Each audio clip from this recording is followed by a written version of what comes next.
This is Ed Petke with the Americans in Wartime Experience. Today's date is 8 June 2024, and I have the pleasure of sitting down and speaking with Mr. Shawn Gring in Reading, Pennsylvania. Sir. Yes, sir. Good morning. Thank you for sitting down and speaking with us today. Thank you for having me. I appreciate it. Tell me a little bit about yourself, your background, where you grew up, stuff like that. I grew up in Fluid, Pennsylvania. I was born and raised there ever since I was a child. Okay. My father, my grandfathers, both my grandfathers served in the military. My uncle served in the military. So when I was graduating in 2003, I wasn't sure what I wanted to do. Mm-hmm. I was not the college type. Okay. You know, I liked sports, just wasn't in the college. Mm-hmm. Didn't know what to do. My favorite movies growing up, I loved Full Metal Jacket and A Few Good Men. Always loved that movie. Never thought I would ever join the military, Mm-hmm. you know, because I was always, you know, I'm my own boss. I'll make my own rules type of person. Mm-hmm.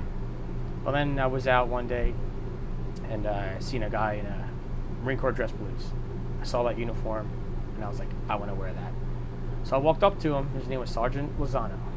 That's the person that recruited me, and I said, sign me up. I want to go in. So he came to my grandfather's house. He laid out some words on a piece of, like little pieces of wood, and asked me, picked out things that I valued the most. You know, let's say honor, courage, commitment, safety, travel, things that were in there. And he picked out 3 and he wrote them down. Mm-hmm. So then from there, I went to MEPS, did the whole thing in MEPS, and then I left a week after I graduated high school. Okay. So I went right in after I graduated high school, right in the Marine Corps boot camp. Didn't know much about the military and the Marines at that point. Didn't know military time. I didn't know how to read ranks. I really didn't know much. But it was that uniform that really captivated you. I seen that dress blues, and I was like, that is sharp. Now seeing it in the TVs is different than seeing it when someone is wearing it, and I just found that uniform to be absolutely stunning, and I wanted to wear that. Now, you're not the first person who's ever said it was the uniform that first gravitated me towards that branch. Had you not seen that uniform, was there another branch you were already thinking about, or was it kind of Navy? You were thinking about the Navy. Okay. My grandfather served in the Navy. Okay. My dad was in the Navy, and my other grandfather was in the Air Force, and my uncle tried joining the Army, but he got hurt. Okay. So he couldn't proceed with his training. I looked at the Navy first, a little bit, just because my grandfather did it and my dad did it. But once I saw that dress blue uniform, and then dove in a little bid about the Marine Corps training, because I was always athletic, the training, the running. I'm like, oh, that sounds like something I want to do. You know? Did the Navy guys all give you any grief about not going Navy? A little bit, You know, and the recruiter told me to tell, and I was joining the men's department. Now, of course, everybody knows the Marine Corps is part of the Navy, so which, you know, I know a lot of Marines don't like to talk about that or kind of mention that, but to me, that doesn't. I feel that's actually a good thing. Yeah. Because I look at the Navy as very important, and like I say the Navy's like very crucial, you know. And I said there's nothing wrong with being a part of the Navy, because then I'm looking at the Navy and the Marines. You have a force that can go in the air and sea, and then you have the ground, and then you have the ground force to go along with it. That's perfect. The perfect combination. Yeah. Oh, sorry. Oh, no, I did that. Sorry.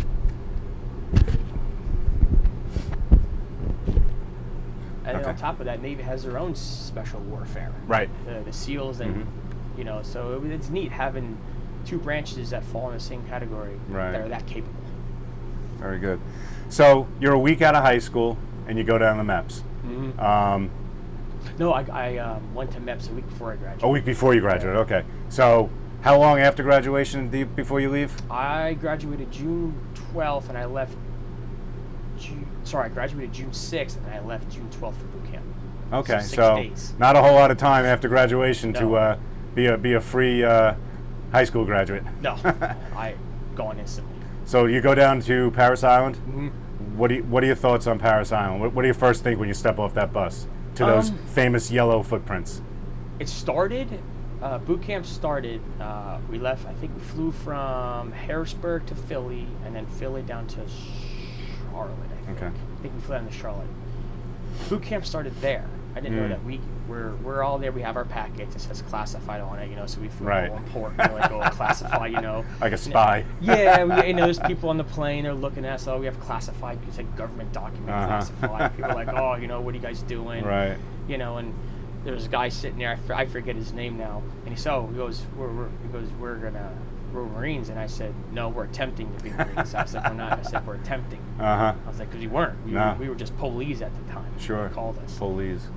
So we get off the plane in Charlotte, you know, we get in there, and we're walking down the tunnel, just being normal, and that's when the screaming started. This is even before boot camp. I'll never forget this. In the middle of an airport. Middle of an airport, lining us up.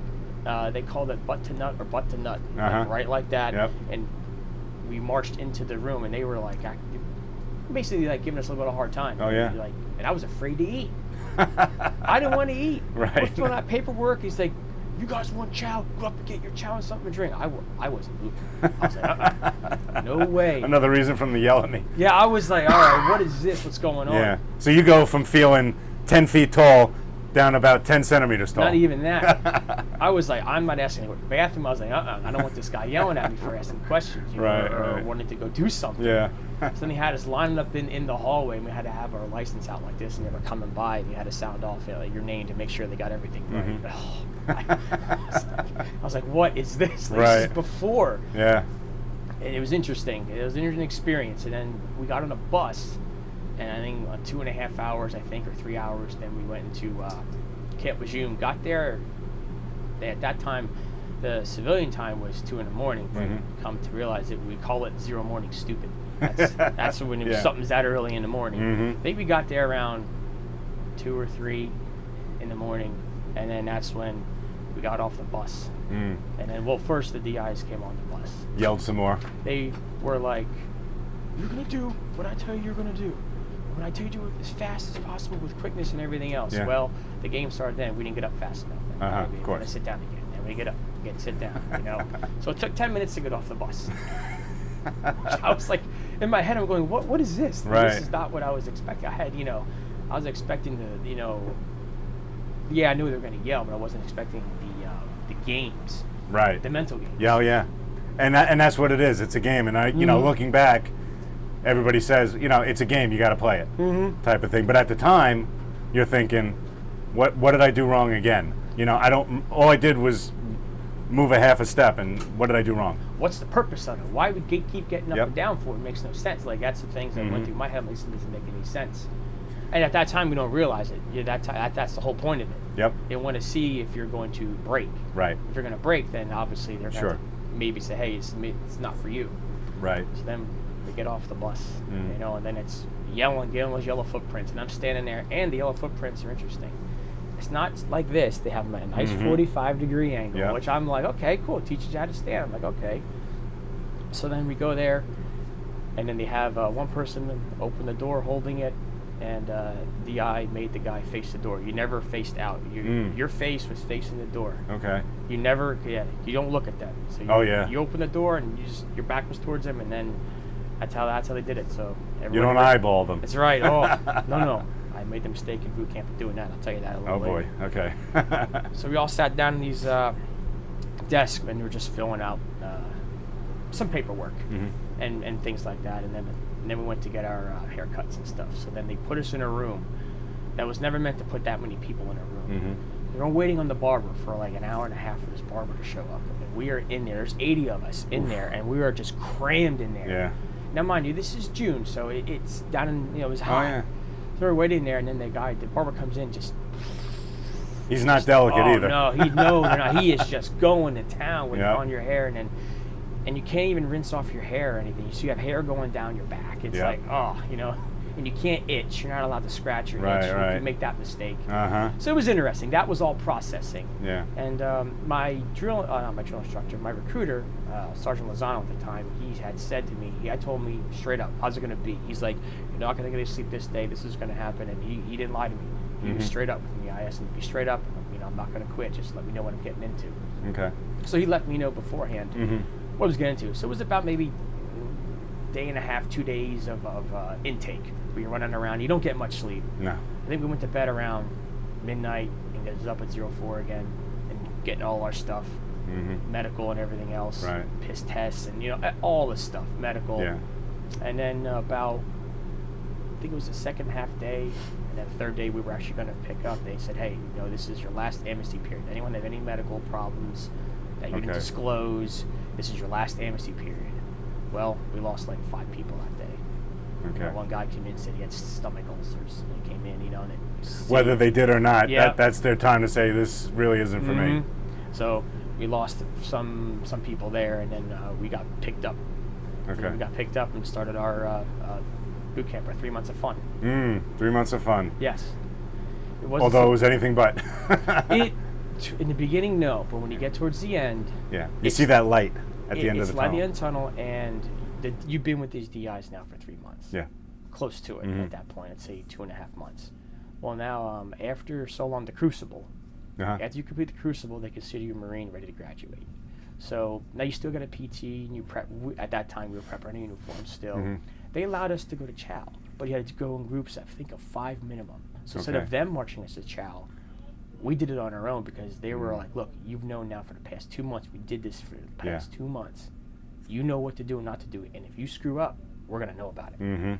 So that was their way of loosening up the reins a little bit to give us the privilege of taking care of ourselves. And it gives you a little boost of confidence, I guess. It does. They're trusting us, and or maybe just not trusting, but allowing us to do this. It was called third phase boot camp. Okay. Basically, they're saying, look, you've been here, you know where the ropes is. And I remember when I first got there, it was our first 2 weeks of boot camp, and we saw recruits in third phase, and they're marching all nice and sounding off, and when you're a brand new recruit, no one knows how to march. I mean, it is it's funny to say the least. I mean, the DIs are like, how do we get these people to march? Because it's not everyone thinks it's easy, but it takes time, coordination. Oh yeah. So I remember seeing that the first 2 weeks of boot camp. I'm thinking, man, I have another almost 3 months of this. I said, hopefully I'll be that platoon. Right. So then we were getting ready to graduate, and there was new recruits there watching us march. Right. And then we did it in silence. Okay. So the DIs were like, we always had to say cadences to get to march through cadences. So the DIs would have us do it in silence, but say it in your head. And it's really cool when you have 75 guys all at the same time making a movement and there's no sound. Yeah. It's neat. It's really cool. And that point at boot camp, you feel like you're on top of the world because the DIs know. The DIs, how can I word this? The DIs expect, you know what to expect from the DIs. The DIs know what to expect from you, and you do it. And a part of you, I guess, is you don't want to let yourself down. You don't want to let them down. Correct. And more so, it's a sense of pride. At Very that point. much so. It is, because you're thinking all the hard work that you've done, you put into your boot camp, and your mistakes that you make along the way. Every recruit's going to make a mistake and do things like. I had one where I don't know why I did it to this day. It's just the civilian came in out of me. He asked me a question. I stood up, and I forget what question he asked me, but I went like this. I shrugged my shoulders. Oh, bad move. Oh, yeah. And I don't know why to this day I just did it. Yeah. And I was in boot camp, and he corrected me on that. And then there was the one DI there. I forget his name, but he had something in his teeth, and I kept staring at it and looking at it, and he caught me, and I got in trouble for that. He said a few choice words to me, and gave me some instruction not to do that again. Usually in the form of push-ups. Quarter deck. Quarter deck. They call that quarter deck, or you go outside in the sand pit. Okay. And usually there's sand fleas in there, and you can't scratch. And usually I say, picture a fish out of water, how it flops around. Yeah. It's kind of what it was like. They tell you to push, run, right. side hurdle hops, and you get 2 or 3, and they'll tell you to do push-ups, push, down, up, and then they'll tell you to do side hurdle hops. So it was interesting, that. Right. So yeah, I had experienced that. We had our automatic quarter deckers, which means if you go in the military, you don't want to go in at the bare minimum. Okay. So if let's say your height is 5'10" and your max body weight is 180 pounds, just throw an example. You don't want to go to boot camp at 176 pounds. Right. Because they're going to look at that as going, he's one of those bare minimum people. And get labeled. You will be labeled. You will. So. And who do they always pick on? Them. And it's because they look at them going, all right, they call it fat bodies. They do not like fat bodies. Right. And they're either going to fatten you up or they're going to lean you down. They lean you out. Yeah. They will lean you out. So I remember I was fortunate. I never had that problem, but a couple guys in there just, had a little bit of weight issue. So anytime anyone would get in trouble, they would say automatic quarter deck. So that person that got in trouble quarter deck plus all the fat bodies had to go up there and exercise. And they'd be up there for half an hour or something like that, just doing whatever. Right. The DI, doing whatever till the DI got tired. Right, exactly. Didn't care if you got tired. No, they didn't. And I experienced that too because I was another thing I did, and I was we were sitting doing something, and I had my cover, and for some reason I don't know why I did. I started spinning my cover like this. I was bored. Right. So I just started spinning it, and he goes, "Who's spinning their cover?" And Oh I'm boy. Like, I didn't realize I was doing it until he said something. I was like, "Oh man." That's me. There I went outside. So when you went in, did you already? What was your MOS? 3531. And That's motor transportation. Okay. And had you known that going in, or was that something that you got while you were in boot camp? I knew that. You knew that going in? Kind of, yeah. Okay. Did you pick that? No, it was given to me. Okay. Did you have an idea of what you wanted to do? If it wasn't that?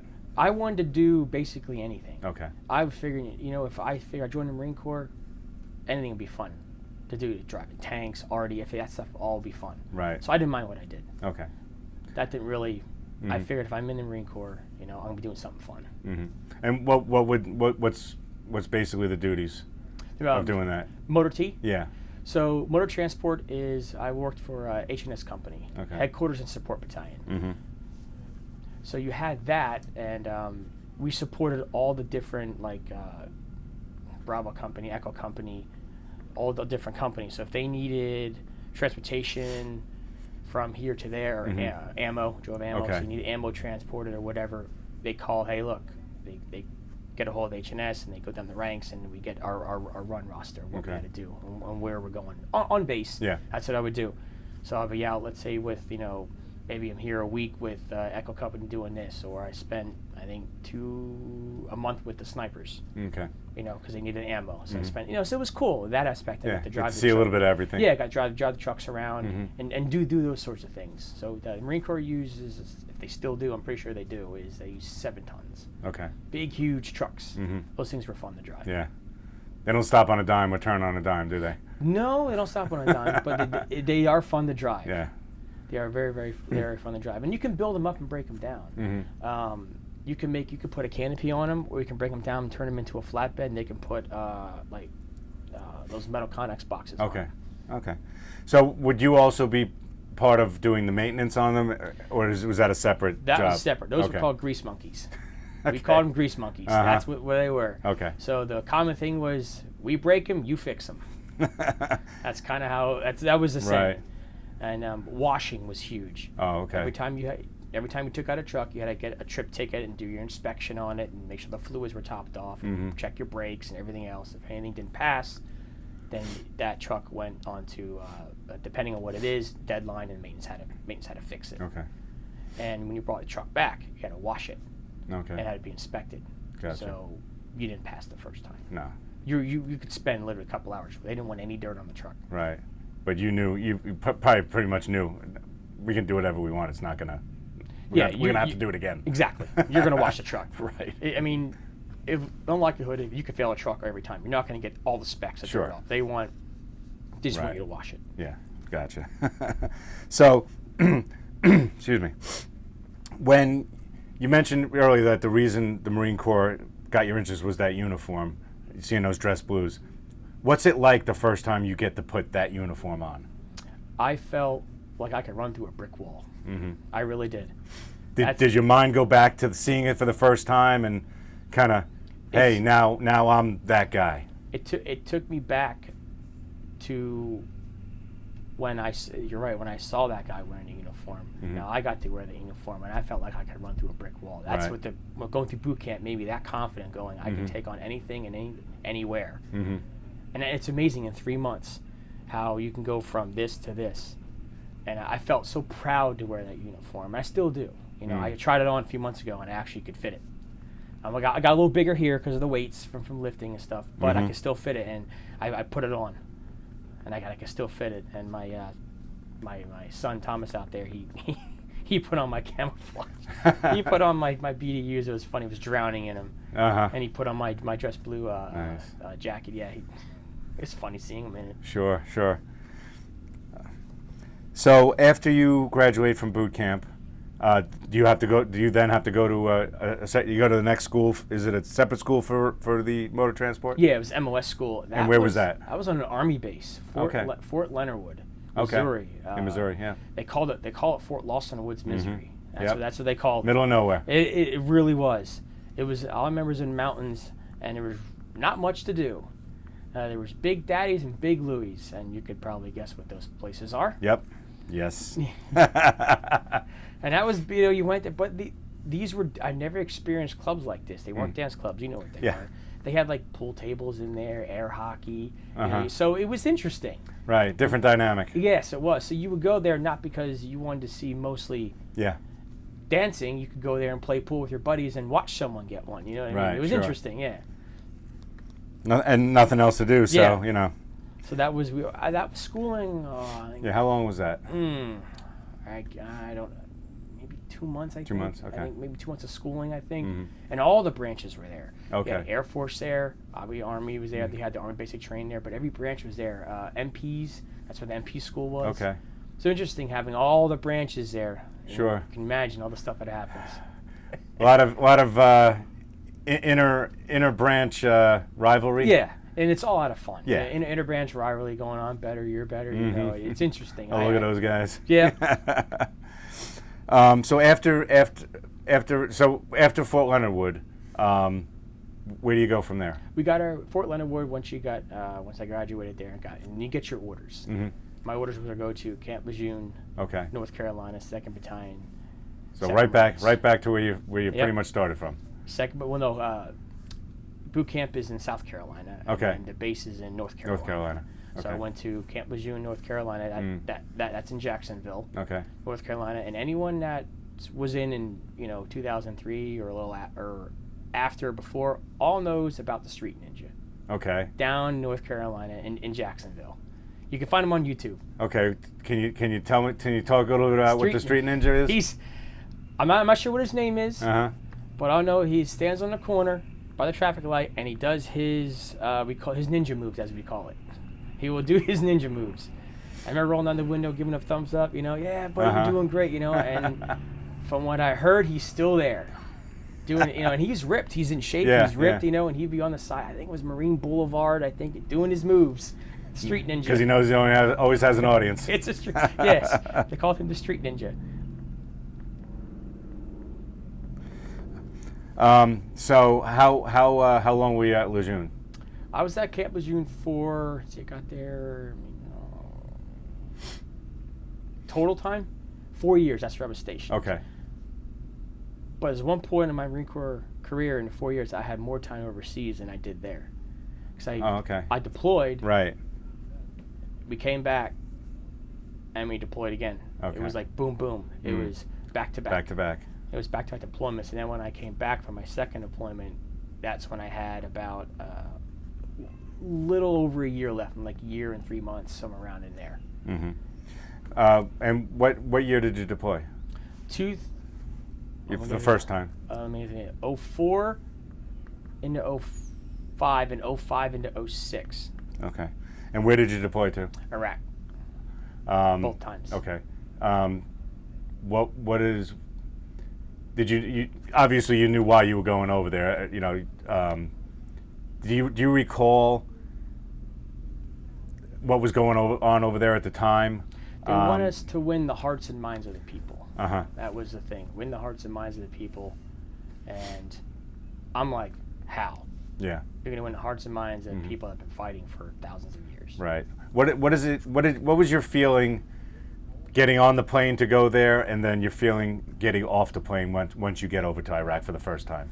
Getting on the plane to go in there, it was where we went to Cherry Point, North Carolina. That's where we flew out of, and they had a chartered plane. Something happened, and we ended up flying. We didn't fly out the exact day we were supposed to fly out. Okay. That was more of like, I just want to get it over with. We're sitting there up in Cherry Point waiting, and then finally the next day they actually gave us chow on the plane. They actually allowed us to eat the food on the plane. They're like, we have all this food, so we all went in groups and just ate on the plane. Nice. And they said, we can't waste the food. So I don't know what happened with that plane. I don't know if it was a maintenance thing or something. I don't know what happened. But they chartered a plane, and we got a new plane, and then we flew over. And then we flew to Ireland. No, I know we landed in Ireland, the airport, and that was the last time. If you were of age, you were allowed to have a drink. Okay. They said yes, you guys, anyone that's of age can have a drink. And did you take him up on that offer? I wasn't 21, Oh. so I did not drink. Oh no. Okay. So you got to watch the other guys get a drink with probably a little bit of envy. Well, I wouldn't put it this way. I wasn't allowed to drink. Okay. But you know, Yeah. stuff may Things happen. Things have a way of happening. Exactly. Absolutely. So did you even get off the plane in Ireland, or did you just stay on the runway? Okay. We got off the plane. We were really allowed to go in the airport. Okay. And stay in certain sections of the airport, and we got to walk around Ireland. Okay. That was actually neat. So did you get to leave the airport? No. Okay. No, we were not allowed to leave because they were refueling. So it was a relatively it was quick like a turnover. Fuel stop. Okay, I got you. I if I understand correctly. And where did you fly into in Iraq? Kuwait. Oh, you flew to Kuwait. We flew to Kuwait first. Okay. And we flew to Kuwait, got off there, got our stuff, and then from there we went to an army base in Kuwait, and I forget what it's called. I cannot recall the name of the base, but that you had 2 weeks of what's the word they used? Getting used to the weather over there, climatization. Okay. So we had 2 weeks there getting ready, and then we loaded up. This is the first time I was there. We loaded up all of our gear in a convoy then. Okay. So officers, they got in charge, and they were putting all the vehicles in order and everything else. And we did, I think, a 2-day convoy to where we were going to be stationed. It was at Camp St. Michael's. And where's that at? In Iraq. You know what part of Iraq that is? I cannot recall that, but I know it was called Camp St. Michael's. How was that 2-day trip? Interesting. Yeah. I was very on edge. Okay. Because there was fighting going on. I was very on edge. Yeah. There was sights I'd never seen before over there, as in we're used to having the luxuries here. Right. Going over there, my adrenaline was going because I was, I don't care what it says. Everyone is nervous and scared. Sure. You have to be. You are. Right. Because you're going over there thinking, oh crap, this could be it. Yeah. And a quick side note on that, I don't know if it was before we left or while we first got there, we had a battalion commander had not tailgate, I forget what they call them now. Guys together to have a like a dumpster talk almost. Kind of. Okay. I forget the exact terminology used for a briefing. Briefing. Gotcha. Briefing. And he said, look, he goes, there's 1,200 of us. And he was talking, I'll never forget, he said this. He's like, statistically, he goes, I want to bring every one of you home. He goes, alive. And he goes, statistically, he goes, I want to do that. He goes, but I can't. He goes, because the odds are not everyone's going to make it home alive. He goes, and that's a fact. And he's like, so look to your left, look to your right, stay vigilant. And that hit me.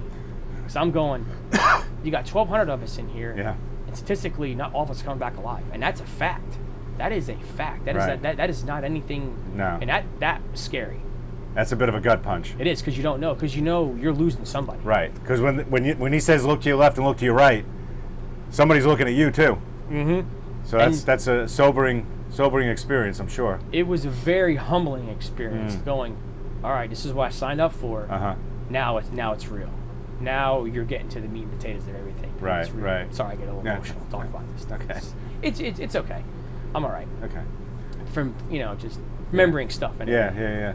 Because when you were in that position, knowing that you can possibly not come home, and you're young, right, like that, or the person next to you, they can have a family. It's a real gut punch for you. Right. You're not watching this on TV ananymore. No, you're not reading real. it in the paper. You're there. It's not a video game. It's real. Right. So I'd heightened my sense. I was over there, and so I was driving. I'll never forget this. I seen a person alongside the road, and I seen these jugs of gas, and I was like, whoa, what is this? I thought they were cocktails. No, she was just selling gas out of like milk jugs. Yeah. I never seen that. Right. And they mud huts. I remember seeing the mud huts over there. They were living out of, some of them were living out of mud huts alongside the road. I'd never seen that either. It's a culture shock. It is. It's truly a third world country, and us coming from a first world country, your mind doesn't even know how to process. How do people live like that? Exactly what goes on and how. But they do. But they don't know any other way, just like we don't know any other way, really. So it's you try to put. Do you try to put yourself in their shoes at all for anything, to kind of understand certain things? Yeah, I said if I had to live over here in this heat, I'd be a little miserable too. Right. Yeah, hot. Yeah. You know.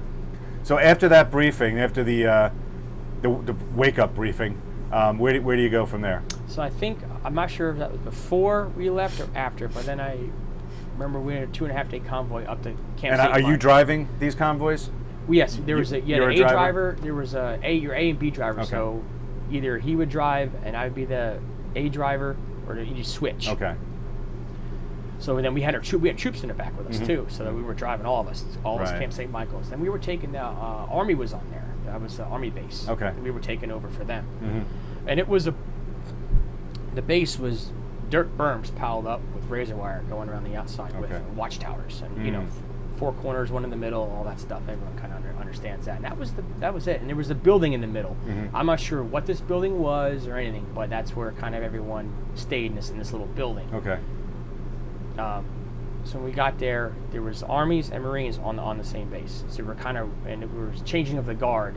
So they were kind of showing us what they do, and then showing us the ropes. So you had two units, a Marine Corps unit and an Army unit on the same base. It was a little crowded. I was gonna, yeah. It was a little crowded. Right. How long was the overlap? Maybe a month. Okay. Month and a half. So the Marine Corps will send out what they call advance party. So they'll deploy first. Okay. To get over there and to get some things set up, and then the main body comes. Okay. Get to set up shop and get certain infrastructure there. Yes, going the way we want it. So. And how many? It was about 1,200 of you that went out there. You said. That's from what I remember from what my commanding officer had said. He said it was 1,200 of us. Okay. So you get to the base, you set up, you get stow your gear and this and that. What's a day to what do you start doing after that? What's a day to day like? Well, so we were figuring out the base was getting mortared on a daily basis. Okay. And the Army's response, and this is not knocking the Army, this was their action. They put a tank out. Okay. And set it there. I said okay. So we did it differently. Okay. We said we're sending out patrol units instantly. We got mortared. Boom. Mortars came in, patrol units were out there. And then we started patrolling the city. Okay. All the time, patrolling that city. And the mortaring stopped. It died down. Yeah. You know. And then we would try to send if we would see a mortars, we would try to get the coordinates wherever it came from, where they said to try to send them back. You know, not all the time it worked. Right. So how close are you now? This, the way you described it, the berms and the razor wire, is that inside of the city, outside the city? How close are you to this little town? We drove out. The city was right there. Okay. You could see the city. It was right there. I wish I knew what the city. So you were right. You were basically next to it. You weren't. Yes. You weren't within it. Yeah, it was next to a city. I remember it was the city. Let's say the city was here. We had our little square base here, and then it was dirt. And we had a little pond or a little river running through the base. Oh, okay. Wow. Yeah, there's a little river. There's some fish in there. I was like, oh, I should have brought my fishing rod. Right. You know. And you don't expect to see a river in the desert. No, I did not see that. Did not see that river going through there. Right. And so the Marine Corps it was really cool. They have a special big, huge machine that can purify water, and they stuck it in there and they purified water, and I drank it. It was really good. Oh, nice. Okay. Yeah, it was really good. Yeah. We got bottled water over there. It was called Raw Delin. Well, that's how I pronounced it. It was big, huge, Raw Delin bottles over there. So we were chugging those, and you couldn't stay hydrated. You could drink water all throughout the night, and during the day you can't drink enough because the heat, you just lose it. I mean, you lose weight by sweating it out just standing. Mm-hmm. Oh yeah, it's hot. And then of course I'm sure you guys are PTing. Not as what you know. Not regimented, but do you guys have an opportunity to PT on your own if you wanted to, or no? Not really. No. There was one officer that used to run around inside the base perimeter with a flak jacket on. Okay. No one really. From my experience over there, no one really PT'd. It was like you're either sleeping or you're doing something. It wasn't really much time for that. Okay. So during this time, what are your duties during the day? What's a day like for you?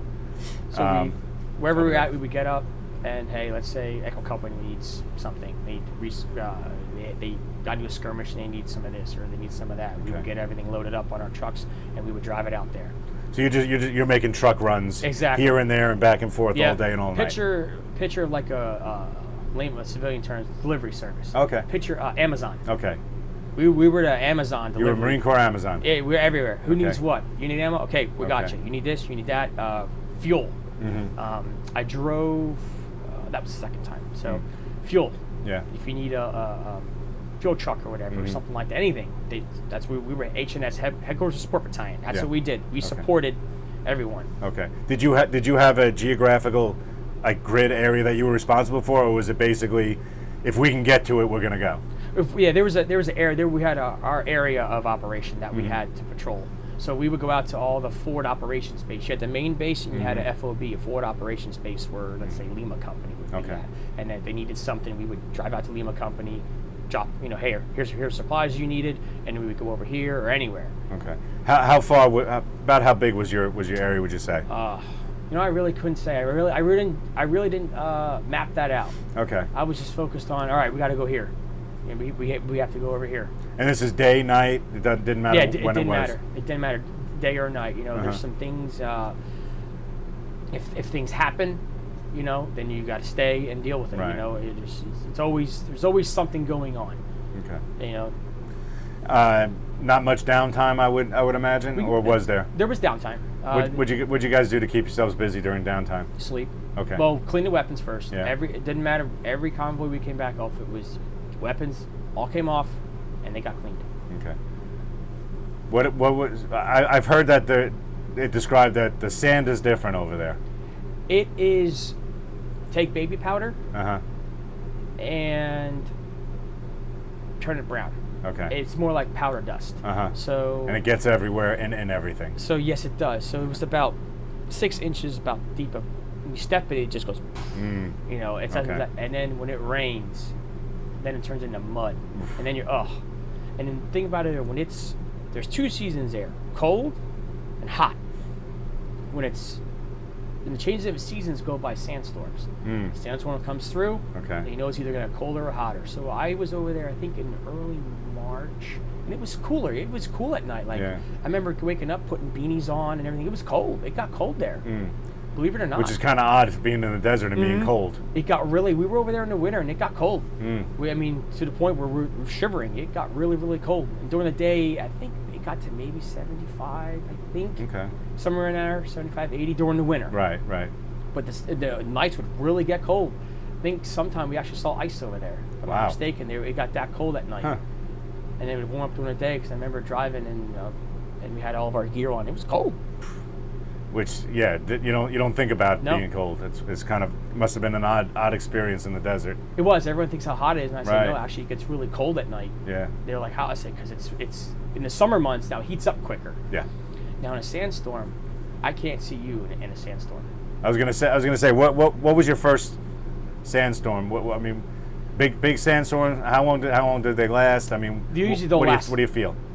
When you go into a sandstorm, from my experience, the color was like an orangish color, and it's blowing. I cannot see you in a sandstorm. So we were going to a con. We were going to another base, maybe half an hour, 45 minutes down the road, and we couldn't see. So when we travel at night, we don't travel with our lights on. Right. Use your NVGs. Well, it got to the point where if we couldn't see, you could flip them on real quick and turn it off, just to get some visual. Right. It took us over an hour and a half, I think, to get to this one base that was only a half hour away. That's how bad the storm was. And you don't stop driving, whether it's a sandstorm or not. No, we just kept going. We just kept driving in it, And then we had to stop for something.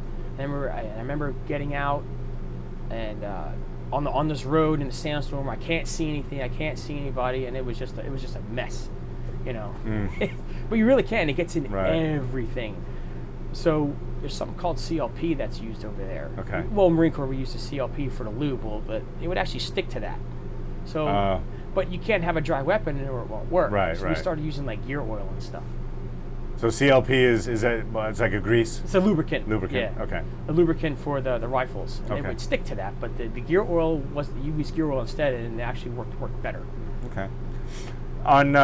Did you ever encounter any hostiles on your when you're going out making your deliveries or making your runs? Yeah, a few times we had some drive-bys.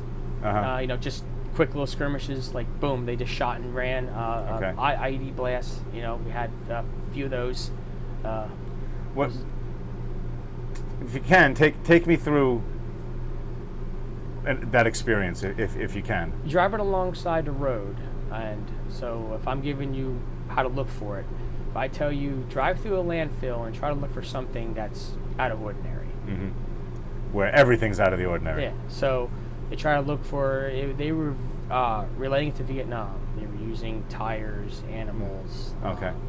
Propane tanks, Mm-hmm. you know, you name anything they could get their hands on to bury something in the ground. Mm-hmm. Sometimes it would be on top of the ground in a tire, sometimes it'd be buried. Well, with it being sand there, you can't tell where they just buried something. Right. So you don't even know. Mm. And you drive down the road and you would see holes alongside the road where the IEDs exploded. Right. So there was a few incidences where the one really gets me.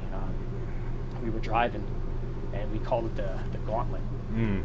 And this was known for IEDs. Just, it was trees on one side with a bank, and then there was homes on the other side. And for some reason, this Gauntlet was just called the Gauntlet. Mm. That's what my staff sergeant called it. His name was Dale. He called Yeah. it the Gauntlet.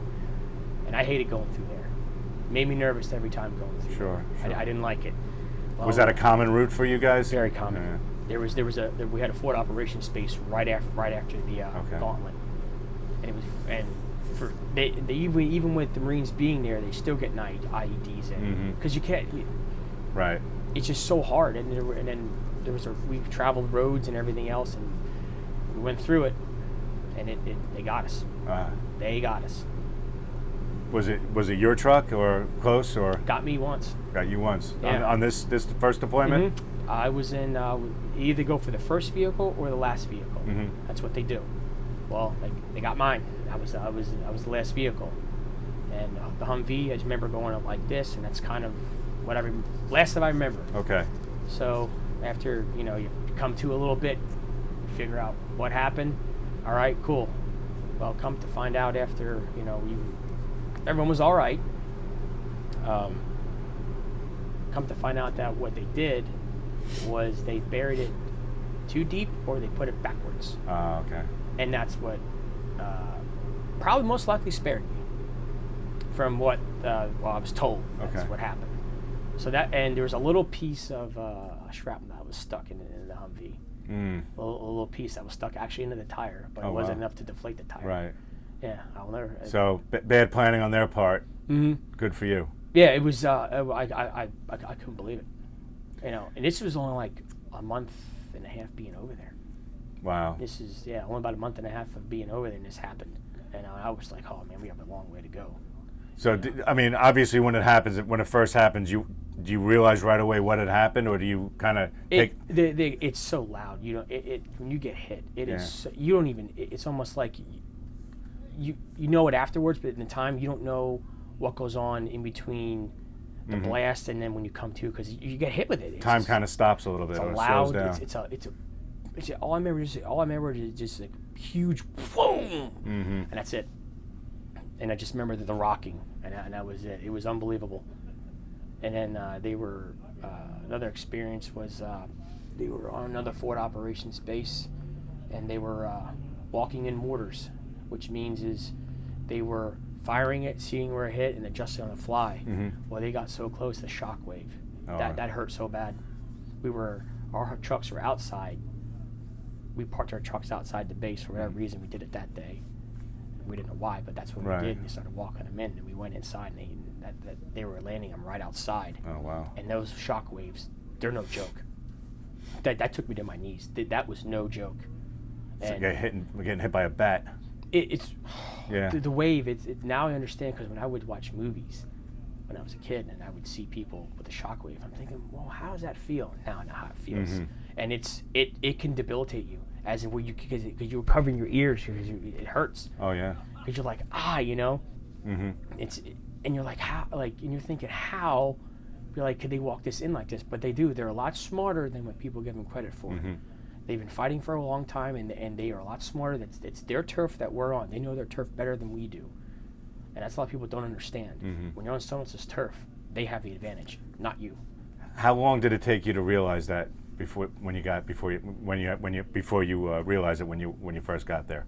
That was on their turf. There was a and that not that we're fighting some sand people in the middle of the desert, but they were actually they weren't just they were formidable. Yes. Opponent. The briefings that we had. Yeah. Don't take them lightly. Okay. Don't take them lightly. They've been doing this. They hate you. Yeah.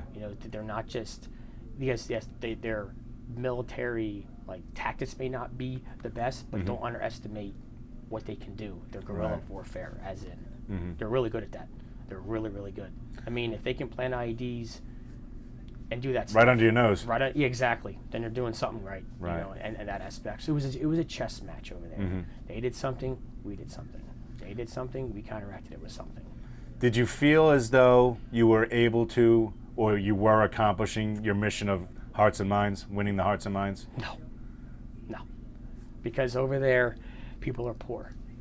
And this was an incident that I had heard about that happened, that there was a gentleman that was planting an IED. Now, it was hostile intent, hostile action. Well, that's hostile intent towards any American U.S. forces. Well, guess what? He's now an enemy. He's the enemy. He needs to be taken out. Well, from what I heard, what happened was he was taken out, but his family was like he was an enemy. He was doing this. He was an enemy. He's like, well, we caught him doing this. Come to find out, he was doing it for money. Okay. He was getting paid by.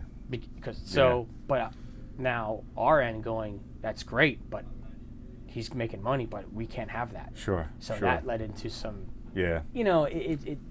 Gray areas of okay, I understand that, but he's playing IED. How do we know that? Right. And I mean, you probably come to expect everybody's going to say not an enemy, not an enemy. But if nobody's the enemy, who's shooting at us? What are we doing there? Right. And that's the thing. It's hard over there. It's everyone I talked to spoke to about Vietnam. There's a lot of similarities of can we shoot? Are we allowed to shoot? A lot of that stuff is kind of going on because everyone was afraid sometimes to shoot because they didn't want to get in trouble. Right. That irritated me. It's hard to do your job when you can't do your job. It is. It's hard to do. You're right. I couldn't have said it any better. And then the added pressure of if you shoot, am I going to be the bad guy? Am I going to want to go behind bars? Right. When I'm over here in this foreign country trying to protect myself. Right. And any other, U.S. military personnel that's over here. Sure. And that really bothered me. It's dangerous when you're forced to hesitate. When you have to do something that requires no hesitation at all. You're right, and then it sucks. It sucks. That's why everyone said it kind of felt like a Vietnamish thing. From what I've understood is that when our ROEs rules of engagement got written, we couldn't do this, we couldn't do that, and we couldn't do this. And then the general that was in charge of us came over there, and we lost 2 people on his convoy. And I think from what I've heard from the top on down is that he changed the rules and was like, hey, right, fire at will. It hit a little hit close to home, and Because my thing was, how could someone sitting in an office, not even here, make the ROEs? Yeah. I don't understand that. You guys should be making the ROEs. I think, I'm saying you have a lieutenant colonel that's in charge. That's a pretty good rank. Yeah. That's right below a colonel. I'm pretty sure he's capable of making those decisions. That's what he's there for. Right. I'm like, that's why he's the battalion commander. So I'm looking at it going, I think there's too much of give the responsibilities to the officers that are there. Lieutenant colonel is a very good rank. Yeah. Capable Marine right there that can make a decision. Why is someone in Washington making that decision? Frustrating. It is. It's very frustrating. Or he can report to, hey, the general, hey, look, this is what's going on. Right. This is what I recommend to do. But that's all politics. And sure. Everyone in the military understands how that goes. And how long was your first? How long were you there the first time? 6.5, 7 months, depending. We got there because you have that little downtime, and then you have and then the handoff if you're there later. 6.5, 7 months, and it's usually what they are. So 14 months total for 2 deployments. So for the first deployment, if you, I don't want to hold you to a number, but if you had to throw around an estimate on how many rides you took. I actually have a citation award for how many miles I went, in a combat vehicle commander and everything else. We were out like all day, every day almost. Okay. We had downtime. I'm not gonna be like we did. Yeah. There was times where, hey, look, okay, we had one thing going on today, but then we were resting, sleeping, weapons, and getting ready to go on to the next thing. Gotcha. But it was oh man, I don't want to say the wrong number. I have the citation at home with everything in it, the award and everything in it on what the achievement. Are we talking hundreds of rides, thousands of rides? I think they did it in miles. Okay, so they did it in miles. Not numbers of trips, but miles driven. Yeah, they did it in miles. So thousands of miles? Oh yeah, I would 5 or 6,000 miles. Wow. Just driving, in 6.5, 7 months, driving around. And how many different routes? We would take we actually had screens with GPS screens on there, Okay. and we were told to always change up our routes. That's the gauntlet. The reason why I called it the gauntlet is because there was only kind of one way to get in there. Okay. But getting there, we could take different roads. Mix it up and don't be predictable. Exactly. Got to be unpredictable because they watch this stuff. Sure. And they got nothing but time. We knew if we went into a town, let's say it's noon, and we didn't see anybody, something was wrong. We knew something was up because everyone was usually out. So we knew, okay, it's quiet. What's going on? Right. That's one of those giveaways. Yeah. Kind of, your ears kind of prick up a little bit. Yeah, because something's going to happen. Sure. And inevitably, it does. I guess it does. Mm-hmm. It does. Something happens, and you see people scatter, and then you're trying to figure out what happened. Where it turned into it's organized chaos. As best as I can put it. Stress levels high. Your anxiety, like you're always on edge with things. It's real. Now I understand why people come back from combat, and their mental capacity, their thinking's different. Sure. Especially the Vietnam guys that came back, and they didn't get treated well when they came back. But I mean, it's impossible not to be changed. It is, unless you're sitting up at an office. Unless you're an officer. Sitting up at an office somewhere. At whatever, you're a colonel, you're not going to be out there. Right. But the general that did come over, he my first deployment, he actually was out with us. Okay. If I remember correctly, he was out in a vehicle because I remember seeing we were somewhere in this half building that was like falling down, and he came in, and I think he came in a vehicle, and I seen the star. I seen his. Am I seeing this? and over there, what they would do is, if you're an officer, you would color your rank in black. Okay. He didn't care. He wore it proudly. He wore that. I think 2 stars, and he wore those stars. And I was like, hey, no. I was like, no, right. I said, leader, right there. And that kind of gets you. That guy gains a little more respect from the guys because he's there. Yeah, he's a 2-star general, and he's like, hey, I'm here. And that gives you a morale boost, saying we have a 2-star general that's out here with us. You know what I mean? It does give you a morale boost. Right. And we were playing Hell's Bells. We were blasting Hell's Bells, and I'm like, why are we doing this? We're Hell's Bells going to town.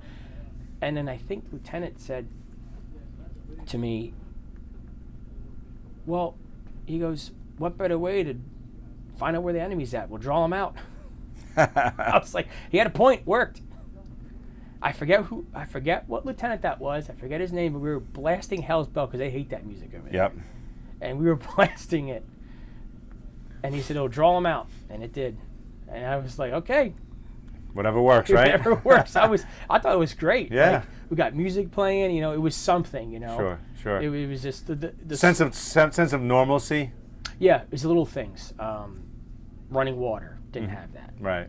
We were taking first deployment. We didn't really have showers right away. It was bottle showers. If you were out in the field, it was bottled. You know what I mean? You take it with sponge baths. Yeah. Before I actually slept. In that area I was talking about first deployment, I was sleeping in between these big, huge cinder block walls. So the cinder block wall, and I had my cot. That's where I was. It was out in the open. Yeah, it was whatever. Right. You just learned to adapt. Yeah, I didn't care. And I forgot to mention this. For some reason, I don't know what happened, but my sea bag never made it to Iraq. Oh no. So you always pack a ditty bag full of like 3 pairs of skivvies, 3 pairs of socks, just in case that happens. Well, there I am every other day doing laundry out of the creek. I'm actually washing my laundry out of the creek, so I have clean clothing to wear, because my sea bag was missing. It never made it to you. It never made it. It got to me eventually here for some reason. I don't know how it happened. It got sent back to Camp Lejeune. They don't know how it happened, and it was even I did everything I was supposed to do. It just got sent back, and I finally got all my gear and everything. Oh man. Yeah, it's like, it's not like you can just go down to the store and buy new stuff. No, you can't. And I was just like, oh great, I don't have my stuff. But at least I had what I had on. Right. Something. And the Army base there, when we first got to Camp St. Michael's, they actually had like Iraqis having a little store in there. We found that odd. There's an Iraqi there that would come in there and have like a little store he would run. People and the Army guys went in there and buy stuff. When we took over. Food, toiletries, stuff like that? No, he would sell electronics and stuff in there. Okay. And we kicked him out. I said, no. Mm-mm. Because a lot of times those guys were not friendly. Well, here's the thing. How do we know? That's intel. How do we know he's not going to get pushed? Yep. What's the location of the base? Show me the layout. Right. And we're like, nah. So he got booted out of there. That's good. Yeah, they told him to go, and then I remember we left. We were Camp St. Michael's. We had the berm set up like this. You had it was like this, so you had to drive in like this. Oh, okay. So you couldn't. You couldn't do a straight run in. You could not just straight run in like that. We always had it set up like that, so that if they were going to do a suicide vehicle bomb, they couldn't just run to the base. Did you have any of them attempt those while you were there? When we were there, no. Okay. We never attempted that. I found out that the reserve unit that relieved us, I think it happened to them. Okay. I think it happened to the reserve unit that relieved us over there, and to my knowledge, that the reserve unit that relieved us had so many casualties that they became combat ineffective. I think, to my knowledge, that's what happened to them. Okay. Wow. And I was like, I felt bad. Like that's who was relieving us. Right. The reserve unit, and nothing against reservists, but I'm like, all right, guys, you better, we showed them what to do and everything, but it happens. It's just the way the dice fall. Yep. I mean, you were there for how long, and then it happens when you leave, and it's like. We actually moved. We moved. My first deployment there, we were at Camp St. Michael's for 2 months, somewhere around there, and then we moved to Fallujah. We moved to Fallujah, Camp Fallujah. So. We were told that we got that area under control at St. Michael's we were at, and we went to Fallujah. And then we had a little tents. We slept in tents then. Basically tents that go up and cots in them, And I remember a sandstorm came through that night. Oh, no one could sleep. It was hot, you know. Sandy. And we were at Fallujah for I think 2 months, and we went back to Camp St. Michael's. That was the first deployment. We were just bouncing us around like that. It was interesting. It was neat being at Camp Fallujah. Bigger camp? Huge. Okay. Was that set up over by the airport? Not at to the my time, knowledge. No. Okay. No, not to my knowledge. Were you in the city or kind of on the outskirts at Fallujah? Outskirts. Outskirts. Yeah. So I remember the Fallujah, big huge base, and you'd go out and there was a road out there, and then the road, and the city was off here. Okay. I think it was MSR Jackson that we used to call it. We're going back. Did you make it into the city at all at any point? There was a what did they call it? They did some sort of mission in Fallujah. They wanted to get out all the military-age males and everything else, and so there was an operation that they did in there to clear it out. Because when I first got over there the first time, you wouldn't dare go into Fallujah with just your 5 Humvee convoy. You wouldn't. I mean, that was the hotbed. That was the hot spot. Second time we got back there, it was totally fine. Yeah. It's just amazing how in a span of like a year, how much everything changed. Sure. Changed over there. And the first deployment, I would say my second one was the worst. Okay. First deployment was okay, but I think my second one was actually worse. How much time was it between your first and second deployments? We got back, and they had block leave, where the battalion commander says, "Hey, look, you have from this date to this date to take your leave. So we're going to take 10 days here, and then everyone reports back here, and then so once we got everyone got their block leave done and everything. As after my first deployment. So if I can interrupt for a second, Yeah. when you left after your first deployment, did you know that there was going to be a second deployment, or was that sprung upon you? We didn't know that. Okay, so it's not like you're like, all right, we're going to go back and we're going to prepare to come back. You didn't think you were going to be going back. We didn't know. We didn't know anything.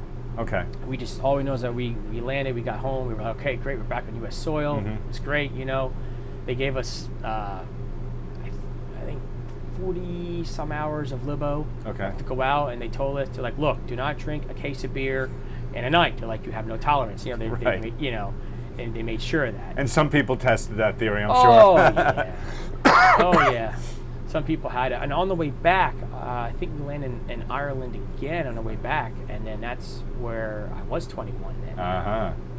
And I was in the little store in there, and I bought these Irish whiskeys, Yep. And I think I had a beer in there, and I was saving. He said, once you get on Camp Lejeune and step foot off the bus, you're on libo. So what I did was I had those whiskeys with me the whole time. I had those with me. And as soon as I walked off the bus at Camp Lejeune, I took it open. I had 2 down within like seconds. Yeah. And I was like, a few minutes later, say 7 minutes later, 8 minutes later, I was feeling good. Oh, yeah. They were like, how are you drinking already? I said, I got this from Ireland. Like, holy crap. But it was just nice to be able to have a drink like that, being back on the soil, Little welcome home victory. Yeah, and say, hey, drink. I made it the first time. So we had the block leave, and then we came back, and then our lieutenant colonel had a briefing again with us saying, hey, you guys did such a great job over there. We got praise for you being over there. He goes, and you guys are going to go on a med float, Mediterranean float, or a MEU with the Navy. Oh, we're like, oh, great, a med float. Oh, great, cool. He goes, but since you guys did so well over there, I told them, he told whoever it was that said we were going to this med float, no, you know what? Give it to someone else. Send these guys back to Iraq again. Thanks. I'm like, yeah. While he went somewhere else. Of course. I'm like, oh my, we were pissed. Yeah. We were like, what? Wait a second. We did such a great job going on a med float, and yet you're going to send us back to Iraq and you're going somewhere else? Yeah, thanks. Yeah, thanks. So we were like, all of us were pissed. Yeah. Nothing we can do about it. Right. And how long was the time between? Workup is usually 6 months. I would say maybe 6 to 8 months, somewhere around there. We came back and then we left again. So I would say we got 04 and 05. So we came back in 05, and then we left in 05 again, probably late 05, and then we got back in late 06. You know what I mean? Like, let's say I'm not sure. Let's say we deployed in October of 2005, and we got back in April of 2006. I'm just throwing it out there. Like that's how I remember my deployments were. They were split years where it was 04 and 05 and 05 and 06. Okay. So when you went back, where did you land the second time? Did you go back to Kuwait first? Did the whole thing all over again. Some people basically the same path as the first time. Some people took a ship over. Advanced party. I think my staff sergeant at the time, or gun at the time, he actually went advanced party. He actually went on ship. Went over there. Oh wow! From what I remember, that was actually pretty cool. But yeah, the same sort of workup. We had to do the Humvees, the Connex boxes, going to Cherry Point, getting everything set up, and then we flew over there again. But now this time, you know what to expect. Yes, and this time, by this time, I got promoted while I was over there.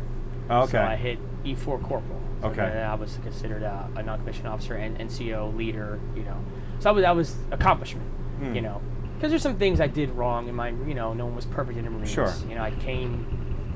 I wanted to stand out. Okay. So I said, okay, for Monday morning, you had to have a fresh haircut and a fresh shave. Okay. Well, I told myself, you know what, I'm really going to stand out.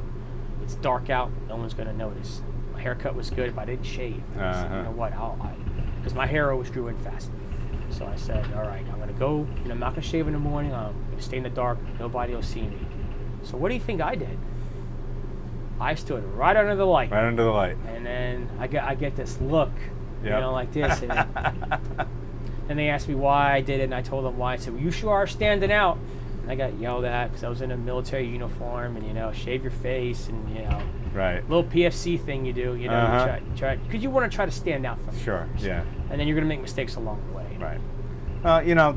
the few stumbles here and there, it's all part of the process. It is. If you go, my staff sergeant told me this. He goes, if you go through Marine Corps career and you don't have some sort of like slap on the wrist or something, he goes, then you're not doing your job. Right. He goes, that's just how it is. Right. And he even said, he was an E6, and he goes, I was an E1. He goes, Private Dale. His name was Staff Sergeant Dale. He's like, Private Dale screwed up. Private Dale, did this. So he's make us when we first got to Union, make us aware that look, we don't want you to screw up. Just part of the Marine Corps. Take your licking and move. It's not personal. Right. That's the probably the best way to look at it, to just maintain your sanity. Mm-hmm. Is don't take it personally. It's because it's not to you, Shawn. It's to you who's wearing that uniform. Yeah. So. Exactly what it is, and it makes you have tough skin, and it really does. Yeah. And then you learn just to brush it off. Now, if you do something like that, like don't shave your face or haircut, the whole battalion's gonna know about it. Right. Oh yeah. There's the shit bag. Yep. But it spreads like wildfire. It does, and it's effective because then it makes you think twice. You don't make that mistake again. Exactly. So good and bad. It is good. Well, actually, more good than bad. More good, yeah. You because you did it to yourself. Right. Me not shaving, that was my fault. Mm-hmm. I knew what to do. I chose not to do it because I wanted to stand out, which I did, just not in the right way. Right. After they laughed at me. Yes. And told me I was stupid. Good job. Yeah. They're like. So when you went back, did you go? When you went back, so you went to Kuwait, did the whole Humvee thing. Where do you go right back to where you left when you left your first deployment? No, we went to Fallujah then. We went on the Fallujah. Now, we stayed. So you stayed in Fallujah that time instead of ending there. Correct. We stayed on the outskirts of the base of Fallujah. There was Fallujah, the base we were at. Then there was a little buildings outside of the main Fallujah base, and that's where we were at. And I remember there was so much stuff laying around. I think these were our people from Australia, if I remember, EOD from Australia, going around blowing up unexploded ordnances. Oh, wow. We were told, do not walk off the pass. Because we're like, this is, and a random day you would hear, random, that's EOD, exploding stuff, Right. It's like, we're laughing going, what is this? It's just like, all right, whatever. Yeah. So when you go back, had it, did it look different? Did it feel different?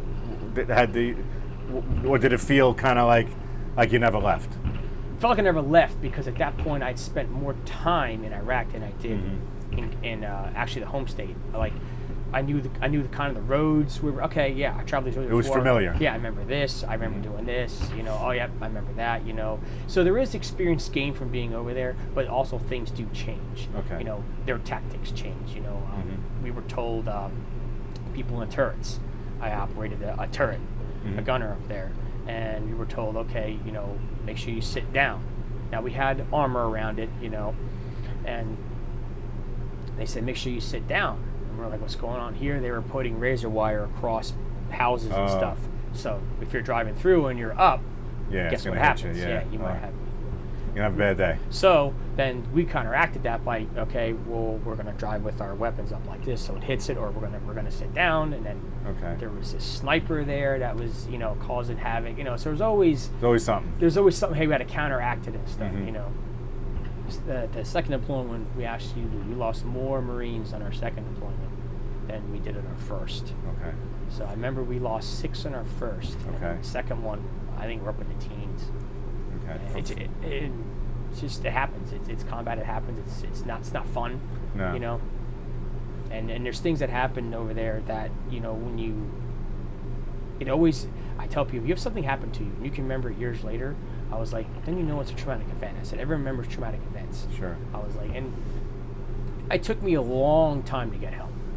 I didn't want to get help. I didn't realize how bad I was. Okay. As in coping with things. I just didn't know it. So it wasn't the fact that you said, I don't need help. It's just you didn't know you needed it. I didn't know. Yeah, I was denying it. I'm like, I'm perfectly fine.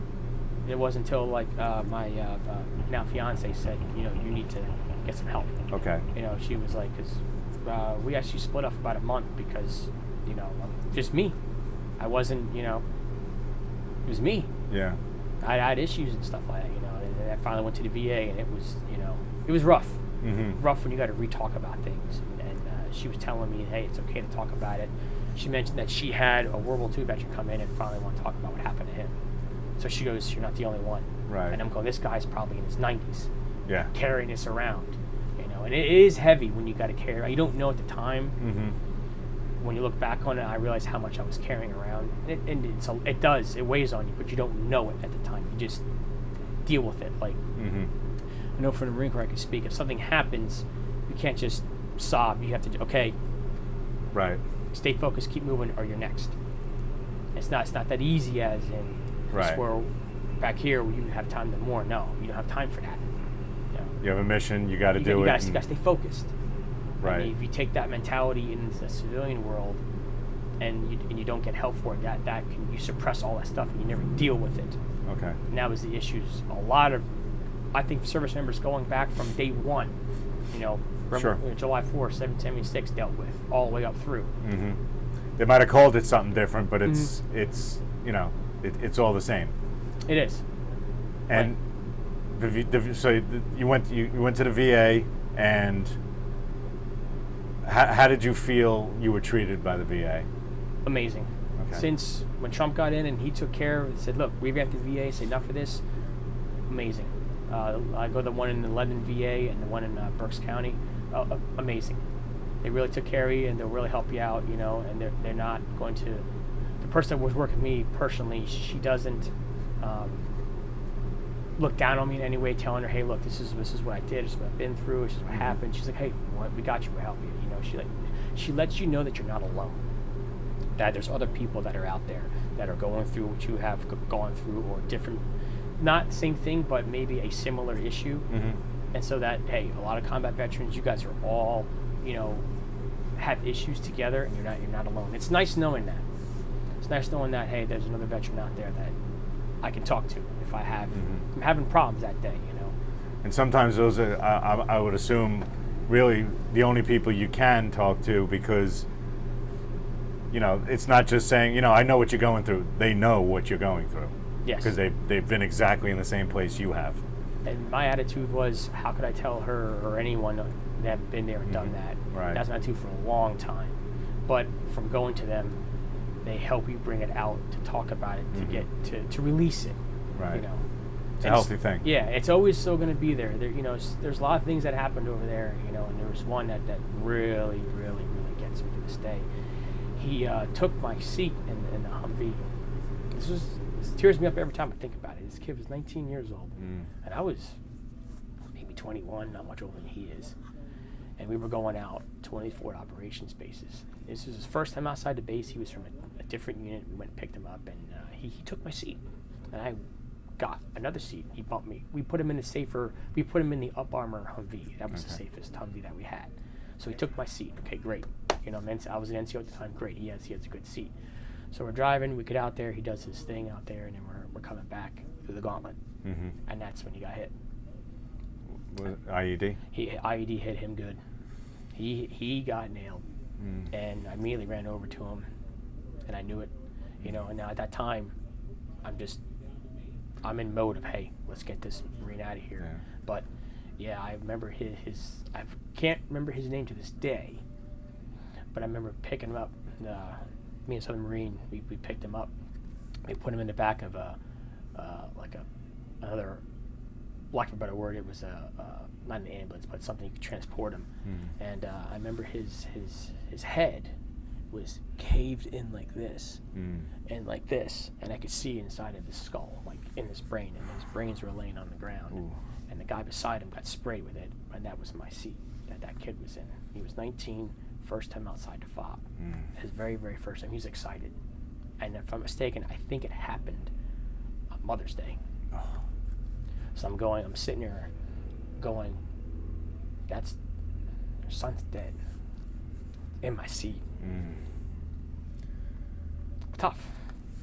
This is just a little kid. Yeah. And then I was 21 too. I was just a kid myself. Yeah. But to know that he's gone. It's tough. It's tough to deal with that stuff. Right. And that's it. Blink of an eye. Gone. And then you got to realize that when I was over there second time, it hit me like, man, this is like I could have been me in there. And that's not the only time I got lucky. There's another time, there's a few other times. I got lucky. Like, I can't explain it. Like, just the luck. It's either you get that card that day or you don't get that card. You get the royal flush or you don't. But yeah, it just bothers me this day. That kid, he was only 19. I can only imagine his mother getting that news, and she doesn't know how he died. I do. Right. I know how he did. It's best that she doesn't. I almost feel guilty. I feel real guilty about it. Because that's my seat. That was it. That was my seat. And that was part of the dismount team. I did dismount, and I did the combo vehicle commander, dismount, If anything happened, and that was my seat that he took, and it was the off-armor Humvee, and that was the safest vehicle that we had at the time. It's tough to know that I tried to protect him, or we all did, and that's what happened. And now looking back on all the movies I watch, now I can relate to everyone having those strong feelings of, man, this sucks. And the thing is, I didn't even know the kid that well. We just met him that morning. Just met this kid that morning. And he was excited. I'll never forget the excitement. He was like, I get to side the wire. I've never seen it before, He was just real excited. I was happy for him. Okay, yeah, he wants to go out and outside the fob and see what's out there. Well, he did. Just not in the way he liked. No. Not in the way I liked. Yeah. Then there was another time I was in another vehicle where I was in a gunner, and I got taken off the gunner and put into another truck. That truck ended up getting hit that day. Like I'm just looking, going, how much? Like I'm looking around, like how much luck do I have before it runs out? Yeah. There's only so much luck you have. And a lot of people that made it on the first deployment didn't make it on the second. It's just because it's just the way it is. Right. It's like the more you go back, your chances of living go down. That's how I looked at it. Yeah. And it's healthy. The healthiest thing is to probably not think too much about it.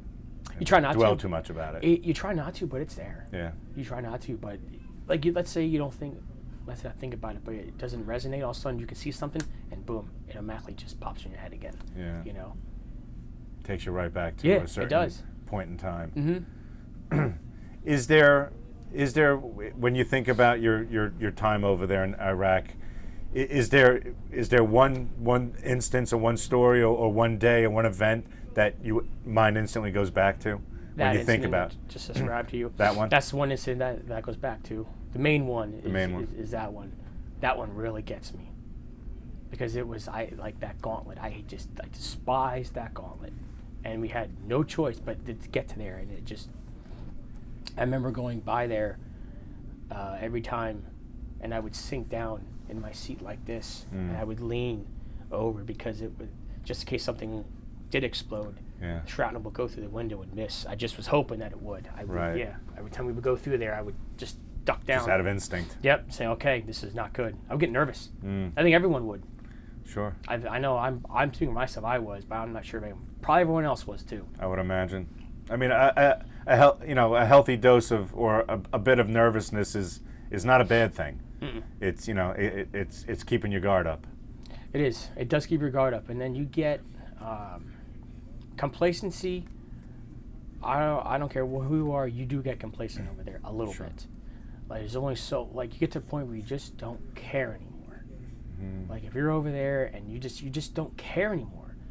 Like you're like whatever. Like if I get shot, I don't care because you're just tired. You're just so sick of being over there. You're so tired of it. And I think about how do these veterans do it? These World War II veterans do all this stuff. Yeah. They went through some really bad shit. Yeah. And I look at them going, they had to get through it.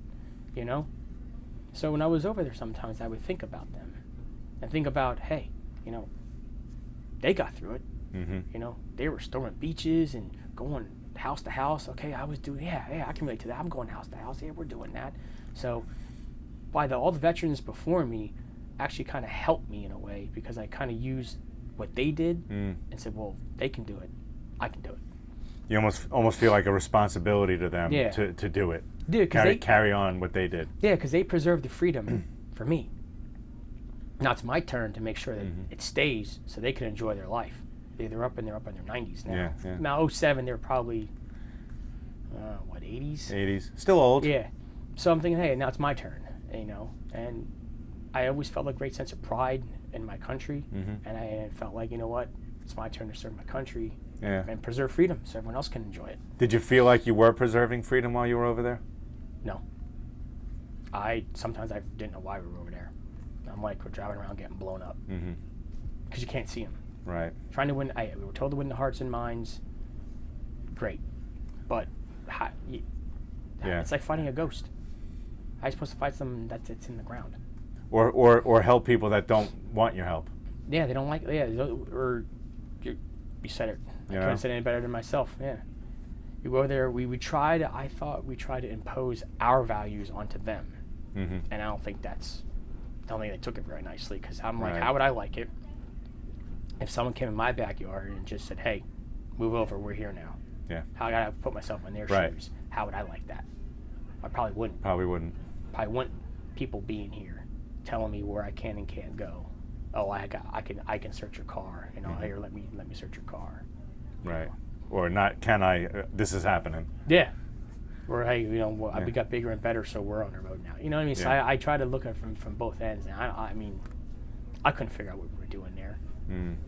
Because I'm like, what exactly, like, I want to know what I was fighting for. Yeah. I know I'm fighting for my country back here, but I want to know what exactly am I doing here? Right. Like, in this war, conflict, whatever you want to call it. Like, we're driving around, people are getting blown up left and right. Well, what are we doing about it? Like, all of us had these questions. Like, we didn't get any answers from it. And would anybody ever able to give you an answer that would satisfy that question? No, hearts and minds. Trying to win the hearts. That was our mission. Our mission was to win the hearts and minds of the people. Saying that we're not here to be bad guys, we're here to help you. Great, that sounds great. Yeah. But their culture and religion is totally different than ours. Doesn't always translate. No, it doesn't.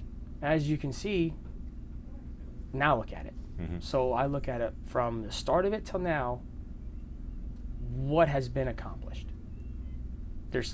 We pulled out of there, which was a disaster. Now look at it. So how did that make you feel when you saw that with the withdrawal? Pissed. I imagine I was really mad. I was like, all the money, all the lives lost, for you just to pull out like that, you know, like Vietnam all over again. All over again.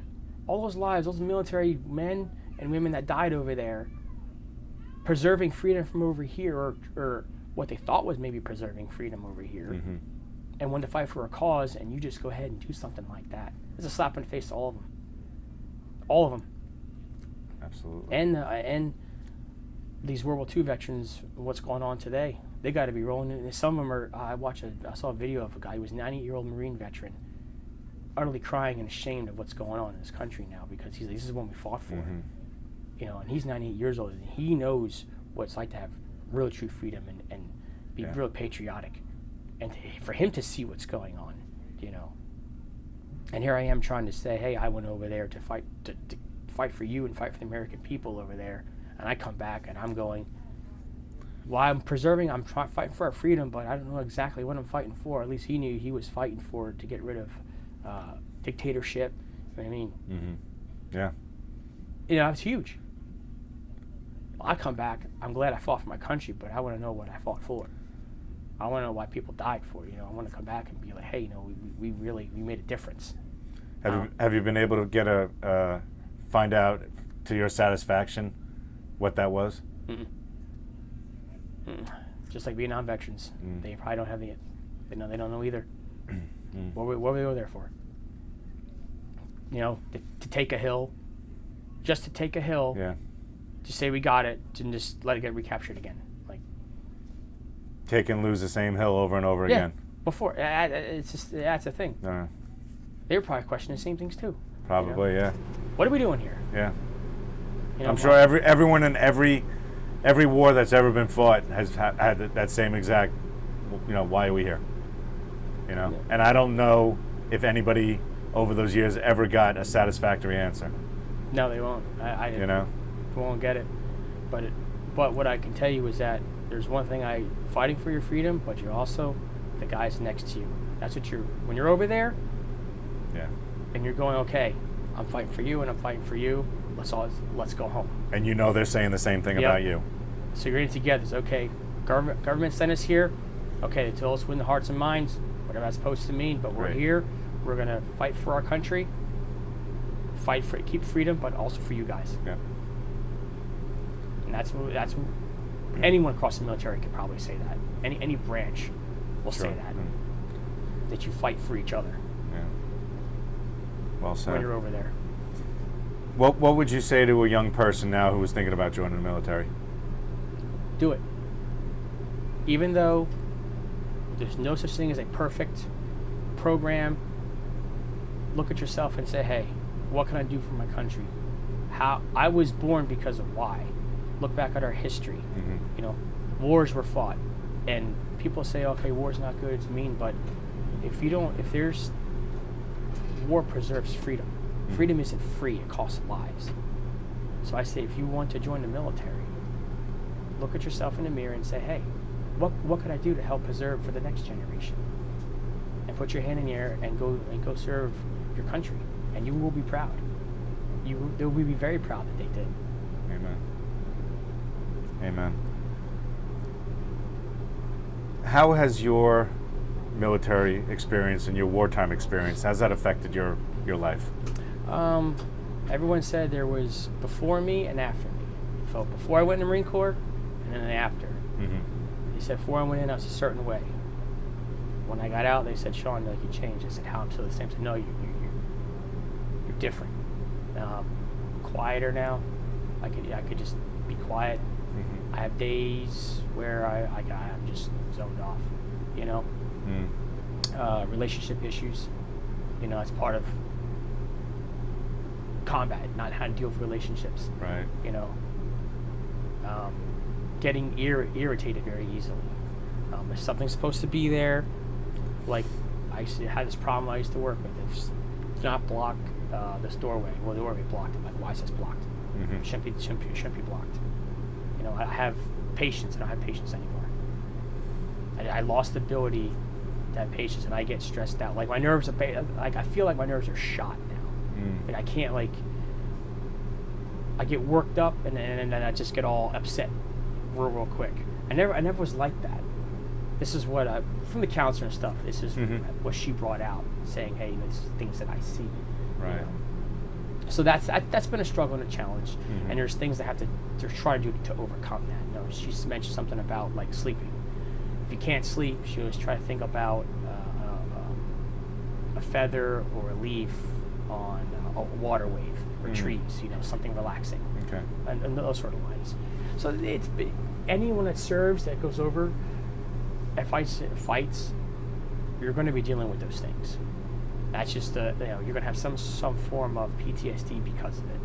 Mm-hmm. And when you go in the military, you got to understand that. You got to realize that's going to happen. Right. And then it's okay, but as long as you get the help with it, don't wait 20 years like I did to go before you go. Or 20, 03 to 07. Well, whatever. Yeah. 20 years, 15 20 years, yeah. to get help. Because all it's going to do is going to eat you alive and just make you worse in person, and then you can get an alcoholic or drugs and stuff like that. I didn't steer towards any of that. I stayed away from that stuff. Good. I didn't do the drugs. Mm-hmm. Was never into drugs. That was kind of big when people came back from Iraq. Some guys got in trouble for doing coke and heroin. Yeah. And they turned towards the drugs. As a coping mechanism. Yep, coping mechanism. Which I never turned to that. Some people I know got they weren't allowed to have any alcohol. Okay. Because they were just drinking way too much. And I remember they got banned for alcohol. They couldn't have it. Yeah, they're trying to cope. Yeah. This is coming back from deployment on base. They're trying to cope with everything. And I heard now that they're doing better with transitioning out. Because before it was you went to your steps and taps and boom, gone. Yeah. Go deal with it. Yeah, you're on the VA. Boom, gone. Yeah. And you can't. Yeah. And you're like, whatever. You know what I mean? Because you just don't want to. You don't want to, or you don't realize it. That how you've changed. Mm-hmm. Your attitude's changed. Sometimes it takes some loss to realize it. As in, you could lose someone you really care about to realize, well, what is really wrong with me? Yeah. Because you normally don't see it yourself. It's other people will see it. Right. And it takes that person to be comfortable enough to say something to you, because it's not always an easy subject to broach. It's not. You don't want to talk about it because you're like, look, I don't want to talk about it. I don't want to deal with it. Just because you don't want to relive it. You don't want to have to bring it up again. And my first meeting there with the VA, it was rough. It was rough. Yeah. But she was helping me deal with stuff. She said, it's okay, you know. So the VA's been a great help, you know. That's great. It really has. That's great. So we're sitting down here today talking, you know, obviously there's a camera rolling, we're recording this. You know, 5 generations down the line from you, you know, your grandkids may be watching this video one day. What's one thing you would want to tell your great 10th grandchild? Oh, that's great. We want to tell them something about your military service or your time over in the war. Just know that every war that's ever fought, lives are going to be lost, but it's going to preserve the freedom that we have today, or in the future, 100 years from now. You cannot have freedom. Isn't free. It always costs lives to have freedom. There's always going to be someone willing to take it or try to take it. You got to stand up and fight. Don't let ever someone take over your freedom. And remember that you have a bloodline of military, and be proud. Amen. Well said. Is there anything that we didn't talk about today that you'd like to talk about or document in this video? For boot camp, no, the deployments. I did visit a Air Force base over there. Ah. This was a positive thing. This is something that was a morale booster. Okay. We went to an Air Force base, and they had a chow hall. I mean, a legit chow hall. And I was eating real food. Somehow, the staff sergeant I was with, or the gunny that was there, was able to talk to Air Force guys. I found us out after the fact. So we get back to our forward operations base. This was at Camp St. Michael's. And somehow I saw his name was Gunny Goodfried. I remember his name. He was cooking on the grill. And I'm like, you got a grill there? I'm like, all right. I'm looking, and he's making steaks. I'm like, where did you? I'm like, steaks. I was like, where'd you? He goes, the Air Force base. They gave us steaks. Wow. I'm like, wait a second. I was like, they're eating steaks and lobsters in there. I was like, what? You're eating MREs out of a bag. Why are we eating T-Rats? I mean, I was like, what in the hell is going on here? So that was a big morale booster. I'll never forget that. We're over there. He was making us steaks. He got this big, they gave us steaks, and I thought that was really nice of the Air Force to do that. Say, hey, take the steaks, you know. Just that one little thing Yep. could raise your spirits It did. like that. Biting into that steak was so, I savored every flavor of that, and I was like, this is amazing. I was like, this piece of steak. Another incident, we had a checkpoint, and an Army convoy was coming by. Guy opens up the door, and he says, hey, how you doing, Marine? Sound pretty good. He goes, you thirsty? I said, I'm starving. He goes, what do you want? I said, I said, I'll take anything. He goes, here. You want Gatorade? Cold. Ooh. I'm like, it's cold? He's like, yeah. I'm like, yes. I was like, thanks, man. Appreciate it, you know? And when you're over there, it's amazing. You hear people were in contact. Army was in contact. All that rivalry stuff goes out the window. And you hear that an Army guy or Air Force guy or anyone is in combat and they're getting hurt, you're like, those mother, you know? And you're over there, right? You know, you're right there with them. Yeah, there are no branches. No. When that stuff happens. For me, that's how I felt. For me, that's how I felt over there going, okay, you know, yeah, we're different branches, but we're all over here with the same probably overall mission to accomplish. And if I know that there's some Army guys that are in contact, I'm going to be over there with them, you know? I'm not going to let those guys out to dry. They wouldn't let me out to dry. Absolutely. When we get back to the States, then it's, Right. I'm better. No, you're better. You know. But it's neat to see that over there where that all goes out the window. You know. As it should be. Yep. And that's a testament to our military saying, hey, look, that everyone understands, yes, we're different branches.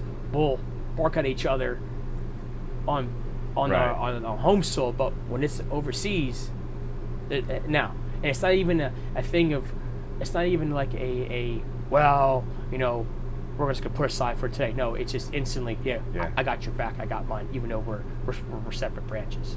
That I like. Yeah, that's a comforting feeling. It is comforting knowing that, hey, if Marines were out there, we're having some issues, or Army unit there, boom, I know they'd be right there. Mm-hmm. I know it. Absolutely. Absolutely. Anything else you'd like to talk about today? No, sir. I think that'd be it. Okay. Well, Mr. Gring, on behalf of the Americans in Wartime experience, I'd like to thank you for sitting down and speaking with me today. Oh, thank you, sir. It's Appreciate been a pleasure. You too. Thank you for having me.